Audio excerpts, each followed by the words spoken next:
galerinha do quinto ano.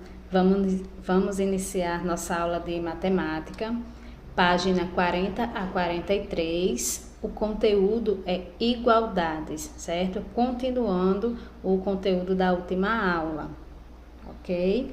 Que expliquei para vocês, né?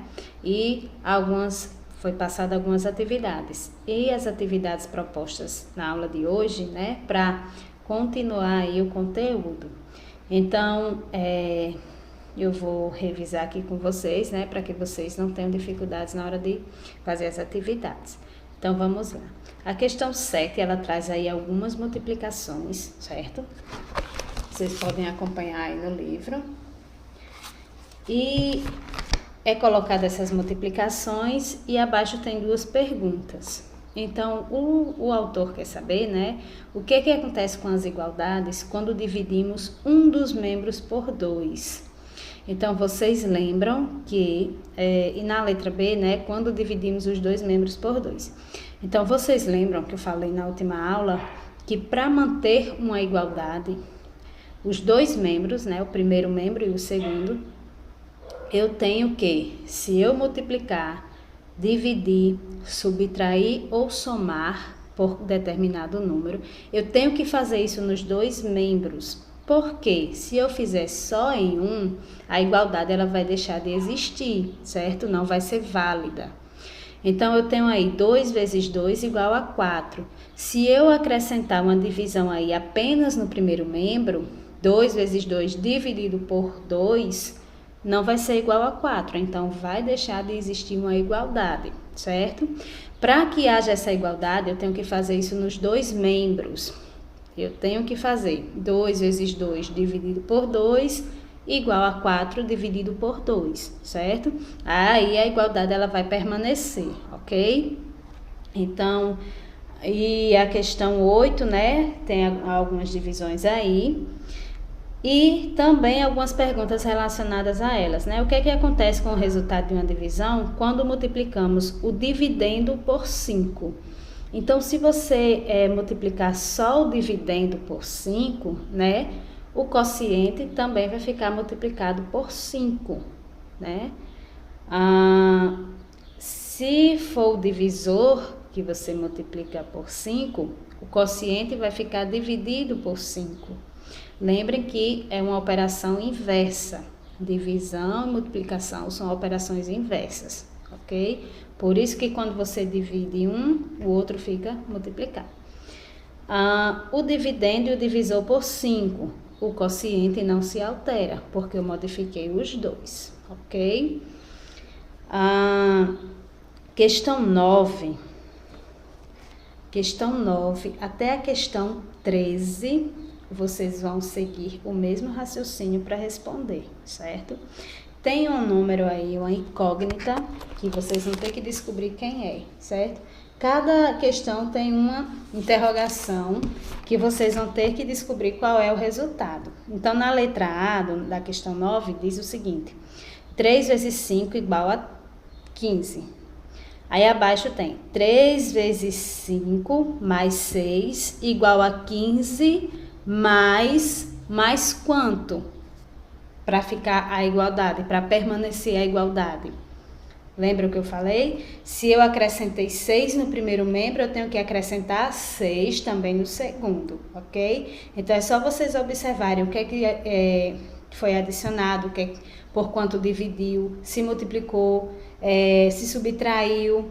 Então, é só você repetir esse número que foi acrescentado, certo?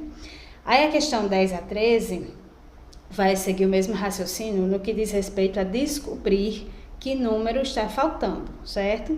Então, eu vou ler um problema, a questão 10, que aí vocês vão compreender para fazer o restante. Então, diz o seguinte: André somou 3.569 a certo número, ele não falou qual. Então, você vai botar 3.569 mais interrogação, porque eu não sei qual é o número que ele somou. Mas eu sei que quando ele somou esse número, deu igual a 7.500. Então, que número é esse? Então, como é que eu posso descobrir Lembra, se não me engano, a gente já fez isso em sala, né? Quando eu tenho uma adição com duas parcelas, eu posso pegar o resultado, né, o total, e subtrair de uma das parcelas. Quando eu faço isso, eu vou descobrir quem é o outro, certo?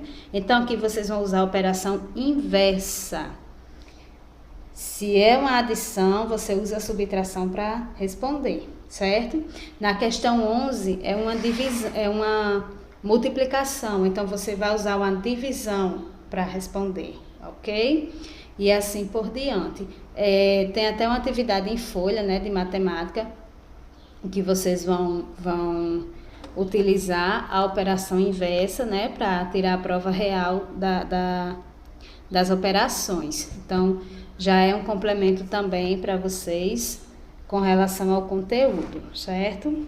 Não esqueçam, como eu já falei várias vezes, quando vocês forem responder as questões, né, das páginas, a questão 10 até a questão 13, leiam com atenção, porque são problemas matemáticos. Então, o problema, ele exige você ter atenção, né, para ler, para poder interpretar, entender o problema, para poder solucioná-lo, certo? Aí, lá na questão da página 42, né, tem a página que fecha o conteúdo. Então, diz o seguinte: aprender é divertido. Vamos criar adivinhas. Então, você vai se reunir com um colega, com o papai, com a mamãe. Cada um de vocês vai criar duas adivinhas, certo? Uma envolvendo adição e outra subtração. Envolvendo adição e subtração. E outra envolvendo multiplicação e divisão. Você pode fazer o seu aqui, ó, nesse espaço, certo? O papai, a mamãe, quem for fazer com você, pode fazer em uma folha de caderno. E aí depois vocês vão trocar as questões, certo? Alguém vai responder a que você fez e você vai responder a que outra pessoa fez, certo? Podem usar esses problemas das páginas 41, certo? Como modelo, mas usa bem sua criatividade, faz uma coisa assim bem diferente, certo? Aí a página 43, que é a última, né, aquela revisão que vem no final de cada capítulo, né, falando aí, relembrando o que nós já estudamos. Então, vocês devem lembrar que nós estudamos a ordem, né, das centenas de milhar, vimos como ler e escrever números com 6 ordens, né, composição, decomposição, né, comparação de números, quem é maior, quem é menor, vimos o que são classes, né? Adicionar, subtrair números, as 4 operações que nós também estudamos. Reconhecer as propriedades da adição, da multiplicação, né? O elemento neutro, associativa, comutativa. Resolver problemas e associar a igualdade à ideia de balanço e equilíbrio, que foi o que nós falamos na última aula, certo? Então, façam as atividades com atenção, vão revisando o que vocês já estudaram, né? Se surgir alguma dúvida, podem entrar em contato, certo? Que aí juntos nós encontramos a solução, ok? Bons estudos e até a nossa próxima aula.